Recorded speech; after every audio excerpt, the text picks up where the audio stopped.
Assalamualaikum warahmatullahi wabarakatuh.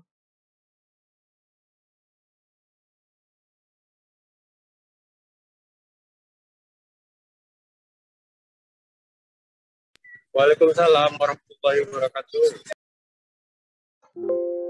Selamat malam ya semuanya.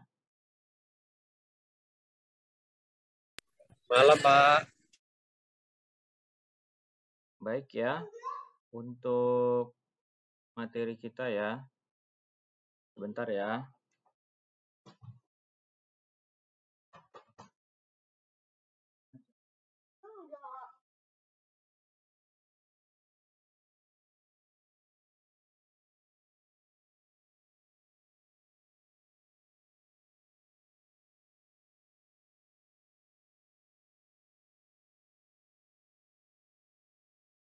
Baik ya, untuk PowerPoint-nya bisa terlihat.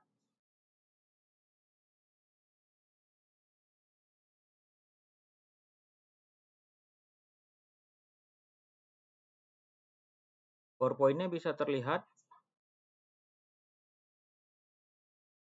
Bisa, Pak, bisa. Oke, baik. Nah, pembahasan kita ya, materi kita untuk ke-13 ini terkait uji hipotesis proporsi dua populasi ya. Nah, di mana ya? Uji hipotesis proporsi dua populasi ini merupakan pengujian dua proporsi yang masing-masing proporsi tersebut berasal dari dua populasi yang berbeda ya, serta independen. Nah, jadi pengujian dua proporsi ini digunakan ketika kita akan membandingkan apakah proporsi pada populasi pertama itu lebih kecil sama atau lebih besar dibandingkan dengan proporsi pada populasi kedua ya. Nah, ini dapat kita misalkan ya, misalnya ada yang orang tua memasukkan anaknya ke SMA ya, kemudian kita menimbang apakah yang kita masukkan itu ke sekolah A atau ke sekolah alternatif lain ya, misalnya ke B.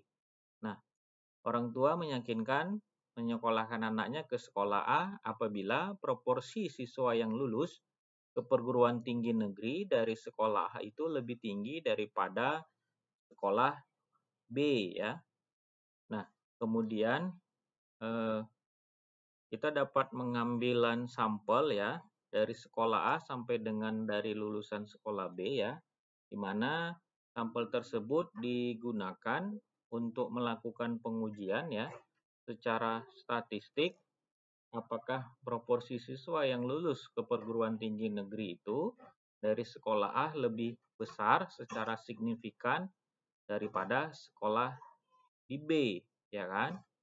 Nah, syarat sampel untuk melakukan pengujian proporsi dua populasi itu ada menggunakan sampel yang diambil secara acak ya.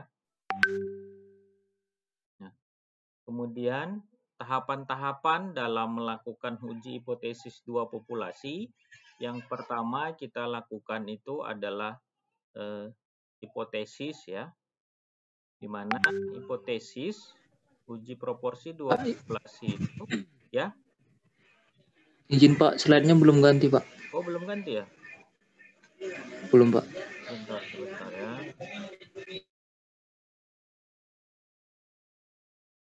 Ini sudah ganti? Baik, sudah Pak. Oke. Nah, hipotesis uji proporsi dua populasi itu terdiri dari dua bentuk ya. Ada hipotesis uji dua arah dan hipotesis uji satu arah ya. Di mana uji dua arah itu digunakan untuk mengetahui apakah dua populasi memiliki proporsi yang sama atau tidak ya. Sedangkan uji satu sisi itu kita gunakan untuk mengetahui apakah populasi pertama memiliki proporsi yang lebih kecil atau lebih besar dibandingkan dengan proporsi pada populasi kedua ya.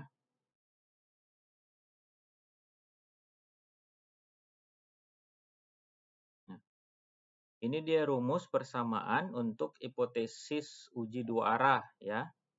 Kemudian ada untuk hipotesis uji satu arah, ya, dan juga persamaan di mana P1 itu adalah proporsi pada populasi 1, P2 proporsi pada populasi 2, ya.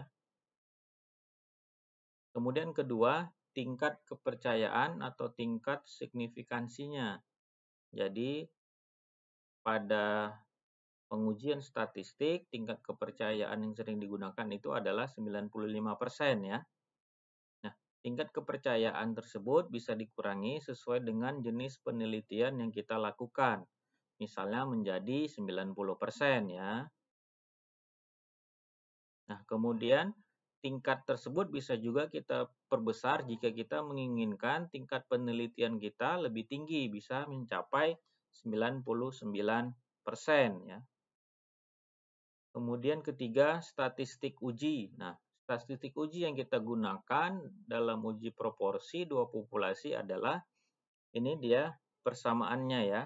Z sama dengan Rho P1 kurang Rho P2 bagi akar Rho P dikali 1 kurang P dikali 1 per N1 tambah 1 per N2. Nah, di mana ini dia persamaannya, Rho 1 itu apa, 2, dan Rho P tinggal dimasukkan dalam persamaan yang di atas. Nah, ini dia keterangannya, ya. Rho 1 proporsi pada sampel 1, Rho 2 proporsi pada sampel 2, Rho proporsi gabungan, X itu adalah banyaknya sukses pada sampel 1, X2 banyaknya sukses pada sampel 2, N1 banyaknya sampel 1, N2 banyaknya sampel 2, ya. Nah, kemudian keempat, ini adalah daerah kritis. Nah, daerah kritis daerah yang digunakan untuk menolak atau tidak menolak H0, ya. Nah, titik kritis untuk uji dua arah itu adalah min ZA per 2 dan ZA per 2. Untuk satu arah, min ZA. Sedangkan kelima itu adalah keputusan. Nah, keputusan untuk uji dua arah adalah tolak H0 apabila Z-nya lebih kecil dari min ZA per 2 atau Z-nya lebih besar dari ZA per 2. Nah, keputusan untuk uji satu arah, yang pertama adalah untuk H0 P1 lebih besar sama dengan P2 dan H1 P1 lebih kecil dari P2 dengan menolak H0 apabila Z lebih kecil dari min ZA. Kedua, untuk H0 P1 lebih kecil sama dengan P2 dan H1 P1 lebih besar dari P2, tolak H0 apabila Z lebih besar daripada ZA. Nah, itulah tadi langkah-langkah tahapan-tahapan apabila kita melakukan uji hipotesis dengan dua proporsi, ya. Selanjutnya ada yang mau ditanyakan, dipersilahkan. Sambil menunggu ada tanggapan, pertanyaan, silahkan diaktifkan videonya yang bisa diaktifkan.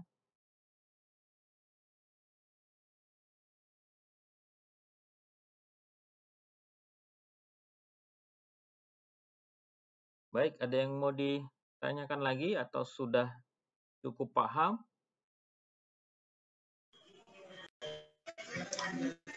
Cukup, Pak. Cukup, ya. Oke, baiklah kalau gitu, ya. Sudah cukup, ya. Terima kasih semua atas waktunya. Selamat malam. Assalamualaikum warahmatullahi wabarakatuh. Selamat malam, Pak. Waalaikumsalam warahmatullahi wabarakatuh. Waalaikumsalam warahmatullahi wabarakatuh.